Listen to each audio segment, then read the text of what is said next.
सबको एक से विचार मिलेंगे, एक सा खान पान रहेगा, एक शिक्षा रहेगी, सबको जीने का अधिकार मिलेगा।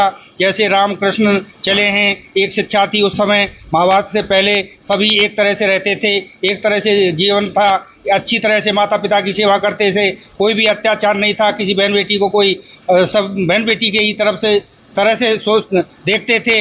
आज हमारा जो अत्याचार बढ़ता जा रहा है बहन बेटियों के, आज हमारे विद्या छूट गया है, जो वेदों का हमारा ज्ञान था वो छूट गया है। हम राम और कृष्ण का नाम तो लेते हैं, लेकिन हम उनकी धर्म शिक्षा को नहीं चलते, और नहीं चलते हैं तो आज हमें ये दुख का दुख भोगना पड़ रहा है। क्योंकि माता पिताओं को हमको पाला पोसा, पढ़ाया लिखाया, हमको नौकरी लगाई, और उनको जब हमारी नौकरी लग जाती है तो हम विदेशों में भाग जाते हैं या किसी दूसरे शहर में भाग जाते हैं, तो माता पिता अपने घर पर तड़पते रहते हैं, उनकी कोई सेवा करने वाला कोई पुत्र नहीं पैदा होता। इसलिए जो ये शिक्षा है हमारी ऋग्वेद, यजुर्वेद, सामवेद, अथर्ववेद, इन चारों वेदों के अनुसार से जो परमात्मा की व्यवस्था थी, उस व्यवस्था के लिए हम अगर अपना जीवन समर्पित करते हैं और उस विद्या को हम अपने जीवन में धारण करते हैं तो विश्व का कल्याण होगा, अन्यथा नहीं तो विश्व का विनाश होगा।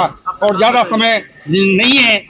मैं स्वामी दयानंद सरस्वती गुरु विजयानंद जी का शिष्य, मैं साधु वैदिक आश्रम भरतपुर से बोल रहा हूँ। भरतपुर से आर्य समाज। मैं ये कहना चाह रहा था कि इस यूजीसी लागू होने से सबसे बड़ा लाभ ये होगा कि हमारी जो कानून व्यवस्था है उसमें सुधार होगा, उसमें एक रूपता आएगी। दूसरा, राष्ट्र की एकता और अखंडता जो बिखरी पड़ी हुई है उसको बल मिलेगा। जो आज जातिगत या वैसे स्त्री पुरुष के ऊपर भेदभाव हो रहे हैं उसमें एक रूपता आएगी। इस प्रकार से इस कानून को लागू होना चाहिए, और लिविंग रिलेशन जो कानून है उसको पूरी तरह से मैं खारिज करता हूँ, वो नहीं होना चाहिए, वो क्लॉज ही हटा देना चाहिए। ये हमारी भारतीय संस्कृति और सभ्यता के खिलाफ है, ये नहीं होना चाहिए। धन्यवाद। मेरा नाम डॉक्टर देवेंद्र भारद्वाज, आर्य समाज मंत्री, भरतपुर।